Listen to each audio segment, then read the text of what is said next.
Bonjour Paris!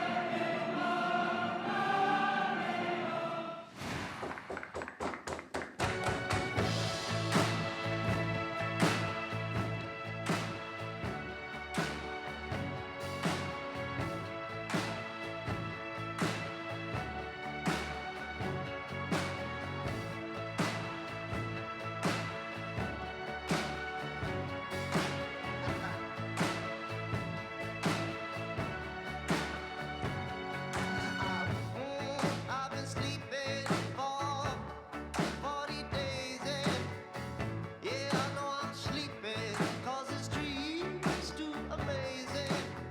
She got no door now where her eyes used to be. Yeah.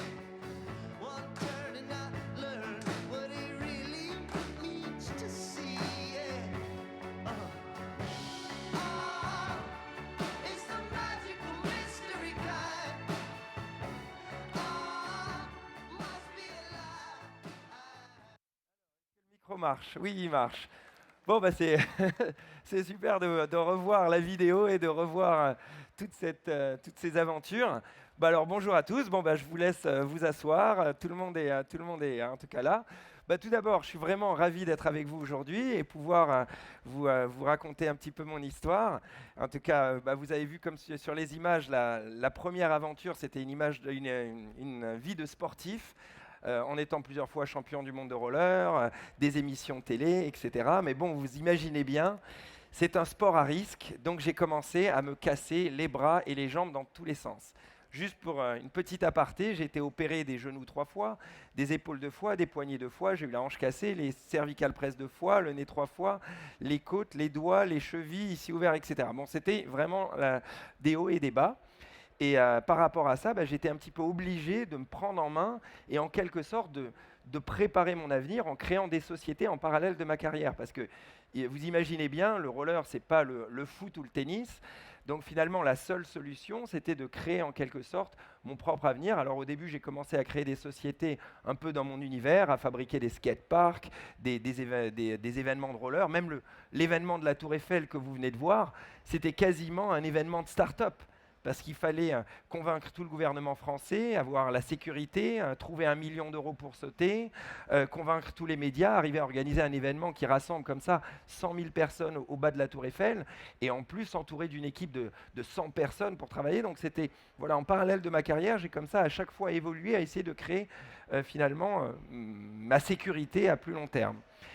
Et il y a 3 ans de ça, une fois de plus, je me suis cassé la jambe. Bon, ça arrive tout le temps, hein. Et donc, quand je me suis cassé la jambe, je me suis dit, c'est le moment de créer une nouvelle boîte. Et vu que j'étais passionné de technologie, je me suis dit, je vais choisir dans le monde de la technologie et surtout dans un monde où il y a un potentiel illimité. Et donc, sur ce lit d'hôpital, j'ai choisi 6 points pour démarrer. Je vais vous raconter ces 6 points. Notez-les parce que franchement, si vous voulez créer une boîte, ces 6 points, je pense que c'est incroyable pour faire les bons choix. Le premier point, choisir une industrie limitée. Parce que tant qu'à faire, si on passe des années à travailler dans une industrie, autant que ce soit une grosse industrie. Et ce que j'ai choisi les télécoms. Le deuxième point, quand on vient d'en bas et qu'on n'a pas spécialement de capital pour démarrer, ce qui était mon cas, il faut arriver à inventer quelque chose qui n'existe pas. Alors ça, c'est simple à dire, mais pas du tout, c'est pas facile à trouver, mais c'est finalement, quand on vient d'en bas, la seule solution. Le troisième point, c'est que je me rends compte qu'on est dans un monde où toutes les grandes industries sont en train d'être ubérisées. Donc c'est-à-dire que, vous voyez bien, Uber est le plus grand réseau de taxis au monde, pourtant ils sont propriétaires d'aucune voiture. Airbnb est le plus grand réseau d'hôtels au monde, ils sont propriétaires d'aucune chambre. Donc je me suis dit, à partir du moment où j'ai choisi les télécoms, est-ce que je peux créer le plus grand opérateur télécom au monde sans être propriétaire d'aucune antenne, d'aucune carte de SIM et utiliser celle des autres tout en ayant l'expérience utilisateur de mon côté. Et justement, expérience utilisateur, ça nous amène au quatrième point. On est dans un monde où l'expérience utilisateur est roi. Si vous inventez quelque chose qui est simplement plus pratique pour les gens vont l'adopter. Vous n'avez même pas besoin de faire de la pub, ça va marcher tout seul si c'est simplement plus pratique. Et le cinquième point, est aussi très important, c'est être propriétaire de sa marque et fabriquer le même produit dans le monde entier. On le voit bien avec Apple, ils sont très forts pour ça. Ils fabriquent le même produit dans tous les pays. Quand j'avais à l'époque, j'avais par exemple une boîte qui faisait des gammes de papeterie et maroquinerie scolaire en grande distribution. J'avais acheté l'image de Tony Parker, M. Pokora, Christophe Maé, Nintendo, MTV. Je fabriquais tout ça dans la grande distribution. Évidemment que quand je voulais le vendre aux États-Unis, la licence Tony Parker ne se vendait pas de la même façon, etc. Et en même temps, ça nous emmène au sixième point très important, la distribution. Vendre un produit, avoir un super produit, c'est bien, mais arriver à avoir un réseau de distribution qui est tout de suite mondial, c'est hyper important. Et c'est pour ça que j'ai choisi le monde des applications. Parce que finalement, application, vous le vendez dans le monde entier à travers l'Apple Store et le Google Play. Vous êtes propriétaire de votre marque. Vous vendez le même produit dans le monde entier. C'est la même application dans tous les pays. Et j'ai choisi donc le monde des télécoms. Et justement, par rapport à ce monde, quand vous réalisez bien, il y avait finalement deux mondes qui grandissaient parallèlement. Le monde des opérateurs, qui était un monde très fermé, où finalement la sécurité des opérateurs télécoms, c'est sur finalement la difficulté à rentrer, parce qu'il faut des licences télécoms, des antennes, il faut des millions d'euros pour démarrer, etc. Et le deuxième monde, c'est le monde finalement des applications, qui est assez facile pour entrer, c'est-à-dire que des bons codeurs peuvent créer une application. Donc finalement, la sécurité sur le monde des applications, c'est l'inventivité et l'expérience utilisateur. Et ces deux mondes n'étaient pas du tout en communication, c'est-à-dire qu'ils grandissaient parallèlement, et finalement le monde des applications essaye depuis quelques années qu'une chose, c'est en quelque sorte de tuer les opérateurs et de les remplacer avec toutes ces applications qui appellent par Internet. Donc sur ce lit d'hôpital, je me suis dit, qu'est-ce que je peux inventer qui n'existe pas dans le monde des télécoms? Et ce que j'ai inventé, on l'a appelé aujourd'hui le Cloud Number. Je vais vous expliquer qu'est-ce que c'est que le Cloud Number. Je vais vous faire un parallèle entre l'email et le numéro de mobile. Vos emails sont virtuels. Quand vous n'avez plus de batterie, vous pouvez avoir accès à vos mails sur n'importe quel téléphone, on est d'accord, même sur un ordinateur. Quand on vous vole votre téléphone, vous en fichez, vos mails, vous pouvez les avoir ailleurs. Quand vous allez dans un autre pays, vous pouvez avoir accès à vos adresses email en vous connectant au Wi-Fi de l'hôtel. Et même vos adresses email ont bien un code pays, il y a bien le .fr pour la France, .de pour l'Allemagne. Pourtant, vous ne payez pas un prix différent. Un mail, c'est un mail. Vous vous connectez sur Internet et vous l'envoyez.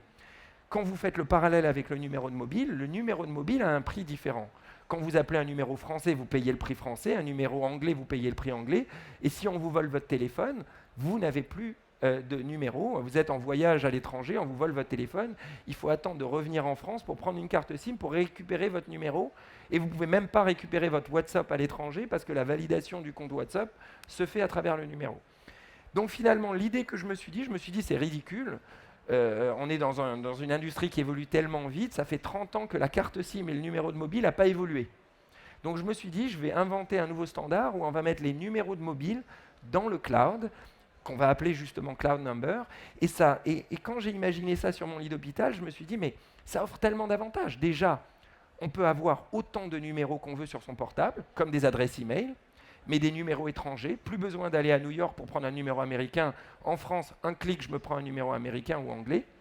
Et je ne paye plus, comme le mail, la différence. C'est-à-dire que je peux avoir un numéro anglais au prix local français, un numéro anglais américain au prix local français. Je vais demain en Australie, comme le mail, je me connecte en Wi-Fi ou j'achète une carte SIM et tous mes numéros deviennent locaux. Alors, vous allez me dire, la difficulté, c'est que quand on imagine ça sur son lit d'hôpital et qu'on n'y connaît rien en télécom, comment on démarre? Alors j'ai demandé à des ingénieurs, mais ils m'ont dit, on ne sait pas du tout comment les antennes sont interconnectées et comment on peut créer un nouveau standard comme ça. Alors déjà, il m'a fallu des mois pour trouver le nom du job du mec qui sait. Vous voyez ce que je veux dire? Enfin, après des mois de travail, j'ai trouvé le nom du job, donc c'est chef architecte télécom. J'ai réussi à rencontrer les plus grands chefs architectes français. Je leur ai dit, voilà mon idée, est-ce que je peux vous embaucher quelques jours pour me dire si c'est possible? Ils m'ont dit, très bien, c'est 1 500 € par jour. Bon, je leur ai dit, écoutez, j'ai 2-3 jours, est-ce que vous pouvez me faire des diagrammes et me dire si c'est possible? Et ils m'ont dit que c'est possible. Et à partir de là, ça m'a rendu fou. Vous voyez ce que je veux dire? À partir de là, je me suis dit, ça va révolutionner les télécoms dans le monde, donc je vais arrêter de dormir et je vais ne faire que ça. C'était il y a 3 ans. Et du coup, j'ai passé toutes mes nuits à faire un BP, à faire un dossier de 100 pages, à designer sur Photoshop les premiers esquisses de l'application. J'ai été voir plein d'amis et je leur ai dit, écoutez, voilà ce que je peux fabriquer. Je vends 20% de la boîte à 1 million d'euros pour démarrer. Et heureusement, en un mois, j'ai eu l'argent.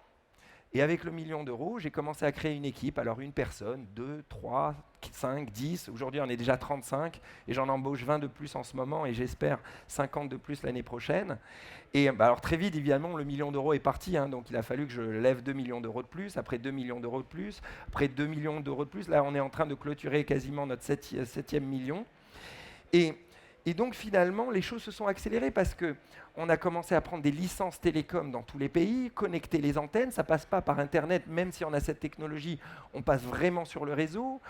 Et du coup, on va commencer même à lancer des forfaits mobiles, mais défiant toute concurrence. On parle de pas 30% moins cher, on parle de 20 fois moins cher. Vous voyez ce que je veux dire? Parce que les télécoms, c'est un monde très régulé et vraiment sécurisé dans tous les sens. À partir du moment où quelqu'un invente une technologie en quelque sorte nouvelle, ça offre tellement de nouvelles possibilités. Alors vous allez me dire, je suis l'ennemi des opérateurs. Finalement, pas du tout. Parce que les opérateurs, je vous ai parlé de ces deux mondes, leurs vrais ennemis, c'est les WhatsApp, les Skype, les Viber, qui font passer les appels que par Internet et qui sont en train de les tuer. Et les opérateurs ont compris qu'ils ont déjà perdu la bataille sur le soft, c'est-à-dire les applications mobiles. Et finalement, ma société est une des seules au monde à mélanger les deux mondes. On est 100% opérateur, on a nos licences, on est interconnecté, etc. On fait toutes les réquisitions judiciaires, portabilité, toutes les obligations légales, mais également, on est une software compagnie. Et notre objectif, ce qu'on est en train de construire, c'est un sort de master phone qui rassemble toutes les technologies d'un Facebook, d'un WhatsApp, etc., avec finalement beaucoup mieux, puisque on est connecté aux antennes, et rassembler tout ça dans une seule application, qui est une application qui s'appelle On-Off. Justement, il y a une version qui est en ligne en ce moment. Testez-la, allez sur l'Apple Store et le Google Play, et vous téléchargez l'application On-Off. Et vous verrez, en un clic, vous pouvez vous prendre un numéro anglais, un deuxième numéro français. Les appels après sont illimités. Et bientôt, on a des numéros dans différents pays, etc. Et finalement, c'est génial parce que quand je raconte finalement cette histoire, on voit le parallèle entre le sportif et la carrière d'entrepreneur. Et les parallèles sont nombreux. C'est finalement la persévérance, le dépassement, travail acharné et l'amour du produit. Dans mon sport, j'ai essayé d'apporter les meilleures figures parce que c'est ça qui me permettait de gagner. Et donc, j'essaye maintenant de faire à peu près la même chose dans le monde des télécoms. Voilà, en tout cas, merci. Et testez On-Off. Merci.